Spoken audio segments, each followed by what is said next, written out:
Hey guys, it's me, Cass Holland, the cart girl. I'm here with Style Lujo. Check out our video. All right, so we are here. Style Okay. Lujo is in the house with Cass Holland. Woo, All woo. right, Joseph, just say hi for 2 seconds. Hey, Cass. Welcome Hey. to Style Lujo. We want to hear all about your brand and what you're up to these days. Yeah. So the way this works is we'll talk, and then Joseph will just jump in every time he feels excited and be like, "Oh, but I want to know more about this." And I'm like, "Yeah, go ahead, Joseph. You're the best. You're my big brother. He's my big brother. Whatever he says, we do. It's all Okay. good." So Cass, you're a hilarious person.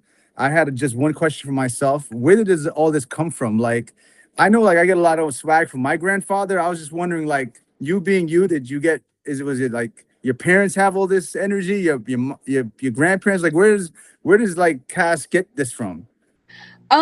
Yeah, probably my mom. She's always been kind of like, she's the one that puts on the parties. She's always like the host. So I feel like I learned a lot from just how she would kind of like treat our family and be not like loud and obnoxious, but in her own fun way. She's an East Coast girl, so an Italian. So yeah. Yeah.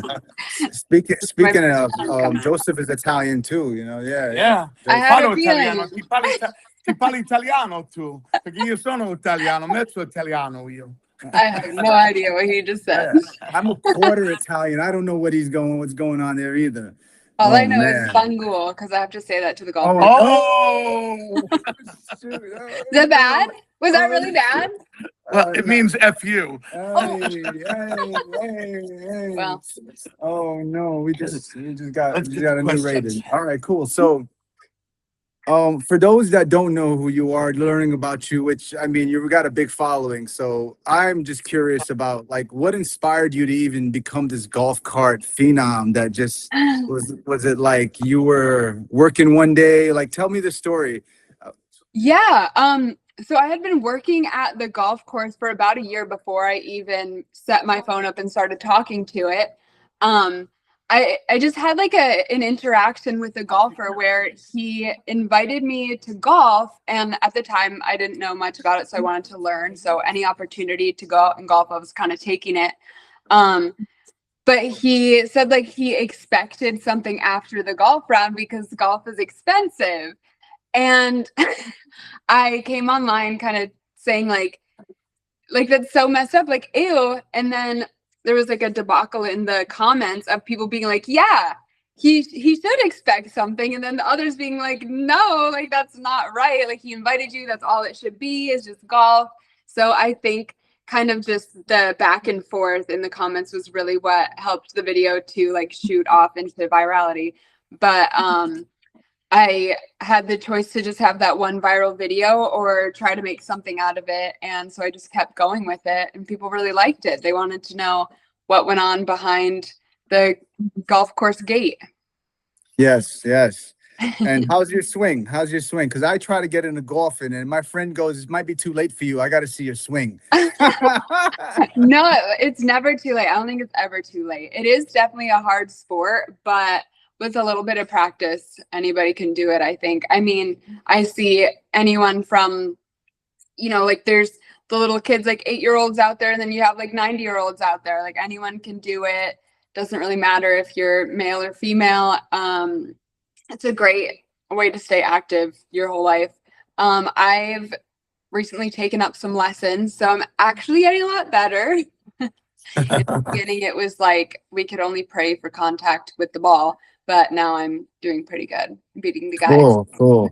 And about that subject, actually, we touched something really interesting there about what would happen. I mean, I think everyone should know that no one owes you anything. If you ask someone out or you go somewhere with someone, young men, you're asking someone to go out a place. She doesn't owe you anything. It says she gave you your time or you gave that person your time. That's it. This whole transactional society of I buy you dinner or I give you a ride and you automatically that guaranteed. No, that you need to get over that concept. Wherever that started, that dies today. that dies right now in this conversation, young men and women listening, nobody owes you anything. If you want to give, you are the giver. That doesn't demand that you don't demand to receive. It doesn't work that way. Don't be volunteering Period. things because it's disingenuous. You're volunteering Yeah. something with an intention that you and I have a contract that I wasn't informed about. Come on. That has And if to you're end. going into like a situation with that mindset, you're in for a rude awakening, like Yes. you're just gonna let yourself down. So, Yeah. So but I guys, appreciate you stop saying that. breaking. Yeah, stop breaking your own hearts. You see somebody, sometimes focus more on having a conversation other than thinking what you can give to get what you think you want in return or can get in return. It's not happening. So Like, so okay. you set out and you built this beautiful everything. I mean, I've watched all the videos. I'm like, and I'm talking to you because I assume whoever's tuning in knows a lot about you, but I'm always interested more of the backstory. So like, how did you navigate this whole process from, you could tell me the short version, from inception to the grind, maybe a few setbacks here and there to when did Yeah. you feel like you really, because me personally, I'm still learning every day. I'm like, oh, that's a bad decision. I mean, even beginning of this call, you can learn, you saw we're learning here. So we're no one's perfect. We're always learning. But tell us a little bit about how the concept of when you like, I'm doing this, how it started, to getting to where you are. Yeah, well, so when I first started just the cart girl job in general, I had no idea what that was. And I started it because like COVID in 2020 happened. So I was doing like booth modeling at some of the conventions here and just like little jobs, odd jobs around town that I could, but all those went out the window, obviously. So I I was like bored to death in my apartment. So I went to my friend was having a photo shoot and it was at this guy's house and he had like mini golf in his backyard. So I was like asking him about it. And I was like saying like how I didn't have a job or whatever. And he was like, oh, well, I actually play at a course and they're looking for a cart girl. Maybe you could try to apply. And like, I didn't even know what that meant. I thought I was going to be like on a bicycle with a cooler in the back. Like I didn't know what that was. Yeah. So, but I needed a job. So I was like, even if it's minimum wage, like it's something. So yeah. And then when I found out you could make like $500 a day out there, it was like, it couldn't have ended up any better than I could have ever imagined. And then I started doing content on top of that. So it really was just like such a big blessing that I ever started it in the first place. And oddly, I never even saw that guy out here. So it's almost like, it's a little weird. Like, Oh, what was that? But, so yeah, so after about like a year or two of doing content, I decided to move to the course so it would be easier. So I could just like hop on I'm actually on my cart right now. I don't know if you noticed, but No, it's cute. Yeah, I recognize this from the video. It's cute. yeah. And so, Did you get this cart, build this cart out? Like, did you yeah. trick it out? Yeah, Oh, okay. so I started on just like the crappy little carts that they had at the course, which would always be broken. So we ended up acquiring this cart and I got to design it. We had somebody wrap it. And now I just keep it in my garage and then I hop on the cart when the weather is right and when I'm feeling like I want to make a little extra money. So yeah, then I started working at like I do EDC. That's like a big festival. Oh yeah, here in we know. Vegas. That's I cool. do like NASCAR, all of these side quests that I've kind of started doing. And yeah, I started wearing glitter at the festivals and then started wearing it at the course. And that's what started my body glitter brand, Hug Repellant, which I use to keep the golfers from trying to hug me. I love that segue because I remember seeing the video where some guy went on and gave me 100 and I walked away with 300 and I'm like, Yeah. damn, what is going on in this place over here? Yeah, And that so- was the only time I wanted a hug. Was when he was throwing the hundreds, but Yeah. Oh my goodness. So I'm gonna get back to the product. I just wanted one question because I was thinking about you today. Was it 100 degrees in New York? What should have we been like? What was she been drinking? I was drinking. Somebody gave me lemonade. I had water. If the golf cart girl rolled up and be like, "Hey, it's 100 degrees," what would you have offered me? well, if you like lemonade, I would do like an Arnold Palmer, but We want you drinking out there, so you can hit the ball. You have like your swing lube; it'll really loosen things up. I would do a John Daly, which is sweet tea, lemonade, and vodka. So that'll really We get some vodka. Okay, say yeah. less. Say less. Say less. Oh, I never had a John Daly. You had a John Daly? No, never. Really? Dude, you're teaching the old dog new tricks. John Daly. Oh, isn't that like, it's similar to like what's maybe like a Manhattan? Manhattan. Okay. Oh, Is right. it? I don't know. You're fancy. You're Connecticut. They call that a John Daly in Connecticut. Yeah, I gotta look up John Daly. Yeah. So, developing this product, like how much time and effort did you like put into like getting this glitter thing going? This is like, was this a midnight oil thing? Like, yo, I'm on the golf course all day. I get home. Like, how did this whole thing like process take for you? For this entrepreneurs, we're Style Luxury Luo, but we also have a lot of entrepreneurs that follow us and stuff. So for the entrepreneurs that follow us, tell us about the entrepreneurial aspect of this all. Yeah, no, I love that. Obviously, yeah, like an entrepreneur, when you're the one that's like building everything, you don't have as much time because you're also focused on like your actual life, your actual job. So it took about a year, which isn't a long time, but like maybe for something like a body glitter, people might think, why did it take so long? But yeah, it started because, like I said, I was wearing it for the festivals. I wanted to wear it on the golf course, and I noticed that the day that I would wear a glitter, like the golfers that would usually come for like a side hug or whatever, they were keeping their distance, and some even were like, oh, like, why do you have glitter on? Like, I don't want to get too close. So I was like, wait a minute, because also as a woman in the service industry, and your tips are based off of your attitude mostly. Well, other things too, but you don't want to be yelling at your customers. It can get really tricky. So I think that wearing glitter was my way of keeping them at a safe distance without having to tell anybody off. So it was like solving the problem before there was one. I love it. I love it. Interesting. Yeah, because most people look for a problem to solve, and you're just like, okay, this thing I just started like, and that was from the EDC inspired, like the time you would just go, that kind of inspired the glitter, because y'all would wear glitter then, and then you just started wearing it regularly. Yeah, I was like, oh, I like this. I'm sparkly. I have a question for you. Where's the glitter made, and what are your hopes and aspirations going forward for the business of expanding? It's made not too far. It's in Los Angeles, so it's easily accessible for me to go to the kind of headquarters. They're the manufacturer, but it's an all natural product. It has like a jojoba oil in it too, so it's good for the skin. I have 2 new products in the works coming out. So wow. So can we rightfully say that this product is made in America?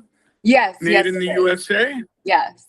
Beautiful. So that makes it also, not to get political, but it also makes it sustainable if it's made in the USA, because it's not being transported from a foreign country. It saves all that gas and packaging and fuel. Exactly. Yeah, wonderful. Yeah. That's wonderful to hear, and congratulations. So you actually have a business plan, that you have a strategy, like a 3 to 5 year plan for this product?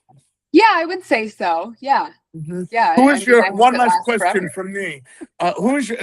Because I deal with the product a lot, and I'm going to be writing the story on StyleLujo.com. Jason's going to get your 50,000 viewers or 100,000, however. But I wanted to know, as far as product and developing this product, who is your competition? Well, there are a few.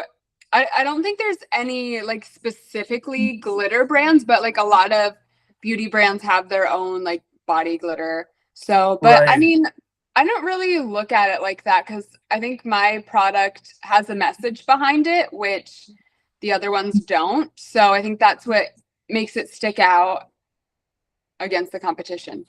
Right. I have an idea for you. I think you should submit the product to the makers of the second Barbie film. You could probably get it. Is there going to be a second one? Get some product placement there. It would probably tie into the story somehow. Yeah, I would Potentially. love that. I love Yeah. Barbie. I'll get it for my niece. That's it. I just she's a Yeah, we'll cheerleader. I'm send gonna you get her some, yeah. get her some glitter. I'm gonna say, hey, come and let your uncle spray this glitter on you. Come here, come here. Well, See where when do where do you purchase it? Where's the distribution? It's on hugrepellentbeauty.com, but I also sell it on TikTok Shop currently. okay, Oh, so beautiful. online mostly. Okay, gotcha. Yeah. Gotcha. Yeah. Any more questions? All right. Well, for me, it's we're down to the last one. Basically, is starting out. You learned a lot. So I was just curious, what advice do you have for the future? Golf cart girls, either the future influencers want to be or future entrepreneurs, you choose. But basically, anyone looking to be in your shoes, what do you have to tell them? What it takes to Yeah. get there? I would say like just go for it. And I don't want to take credit for this because my best friend said it to me. But she said if you're looking to like start like social media, literally just set your phone up and press record. That's all Okay. it takes. Okay. So yeah, and then see what happens. You'll never know until you press record. Don't worry about Right. the cringe. Don't worry about the sound of your own voice. Just do it. And if you're kind of like scared to post because like your friends and family will see it, start with Instagram reels or trial reels. That's like the new thing where it like goes to a whole separate Non-followers. audience. It goes to Yeah. non-followers. So yeah, that's why I'm on Snapchat, because all my friends tease me when I post something. So Yeah, or you could do that, right? I post on Snapchat so no one can. I don't know what you're thinking. I just post it, and either they watch it, they don't watch. Yeah, I don't know what's going on. Yeah, yeah, no judgment. I have a question. I wanted to know what your favorite song is currently right now. Right now. Okay, I'm trying to think. Like I get in my car, I put a song on. What am I putting on?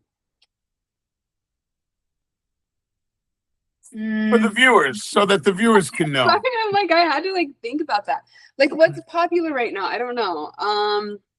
Let me see. Let me see what comes up when I open my YouTube.